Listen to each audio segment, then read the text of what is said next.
Bonjour à tous, j'espère que vous allez bien et que vous êtes en forme pour attaquer une nouvelle semaine. Aujourd'hui, un nouveau schéma que je vais vous expliquer, que voici, que j'ai posté sur mon compte Instagram. Excusez-moi si c'est à l'envers. Nous allons étudier de quelle manière, quand le couple devient parent, ça impacte sur la vie conjugale et sur la vie du foyer. Quand le couple devient parent, j'ai établi 4 facteurs, 4 conséquences plutôt à ce nouveau bouleversement. C'est parti. Première conséquence, la fatigue. La fatigue, il faut en parler car elle est bien présente et elle est loin d'être anodine. Fatigue physique, fatigue nerveuse, fatigue psychologique. Fatigue, comment la gérer? Comment la gérer? Comment en sortir? Et puis, question finale, peut-on en sortir?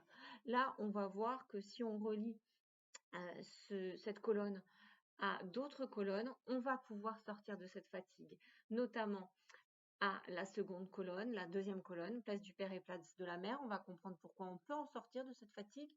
Et place aussi, si on la lie aussi à la belle famille, comment on peut sortir de cette fatigue en demandant de l'aide autour de soi et via l'éducation en donnant un cadre éducatif efficient.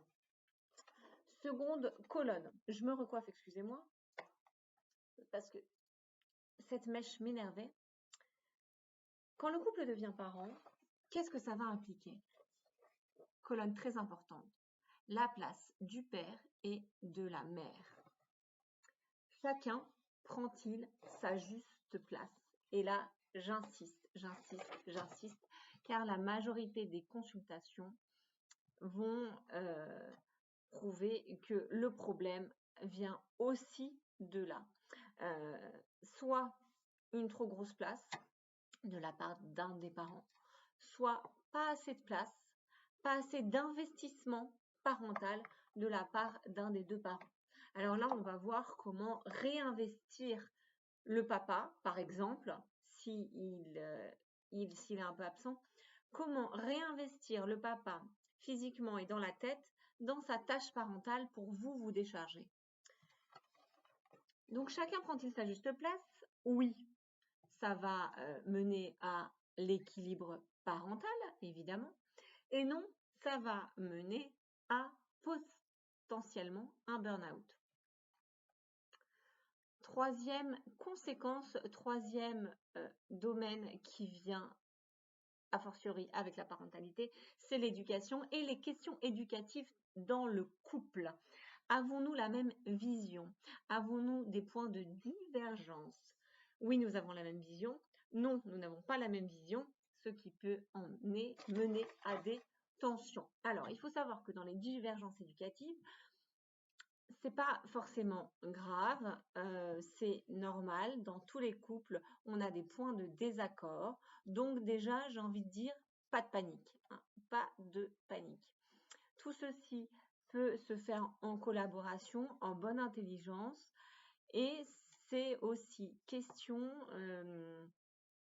d'un juste dosage en fait entre les deux. On peut être différent et avoir des divergences éducatives et pour autant avoir une parentalité sereine avec une espèce de complémentarité qui va s'apporter, qu'on va apporter chacun à l'autre. Ce point sur les divergences éducatives est à creuser. Et évidemment, si vous avez des difficultés plus importantes qui vont pas être d'aspect forcément ponctuel ou superflu ou vraiment anecdotique, mais si c'est vraiment des gros points de divergence, là, il va falloir retravailler ensemble sur ce qu'on peut améliorer, comment on peut apaiser tout ça pour que chacun ait son mot à dire tout en respectant aussi la vie de l'autre.